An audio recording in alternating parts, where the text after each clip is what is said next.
So the number of races, to answer that part, I would say that I did hear at one point it could have been a totally different council that I had heard, but a council of 12 was what I heard. As to the color blue, he looked exactly like somebody that I would have thought was freezing half to death in the desert. A sky blue undertone. He was in a BDU uniform, which led me to believe that he was actually working in the program before his craft got messed with. Maybe he had an altercation of some kind with the program people, and they shot at his craft, and that's what broke it. And why he needed it to be repaired. The only two suppositions I have as to why he was wearing a uniform was number one, he might have been working with the program and that's what they wear. Or since the previous week, I knew that other people that I worked with had seen his craft on the range the week before. He may have been trapped there over the weekend, or he looked cold to them as well. And I just don't know, but he was wearing a uniform. No Aside hair, from no eyebrows, no hair, facial features. He looked like he was probably in his 50s or 60s,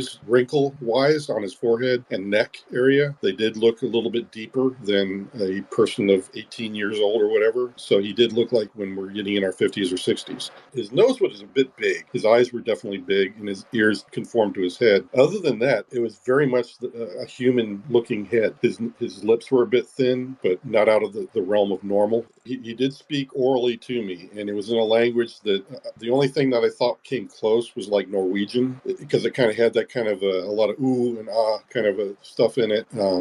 In what he was saying, but I didn't understand a word of it. Telepathic, definitely. I think the way I described it to others is that, you and I can talk like even like right now. When I speak, the meaning of the words that I'm speaking, I don't even think about it. It's almost like an instinctive thing. But however, my brain has to attach the meaning to each word I'm using as I communicate to you. Likewise, when you receive that as a listening, or when you're listening to me, again, you can understand me perfectly because you are also attaching meaning at that really very quick speed. So when I think back as to the telepathic part of his communication and why I understood every word he said, it's because I was receiving the meaning of every word that came out of his mouth before he was speaking it, and likewise mine was to him.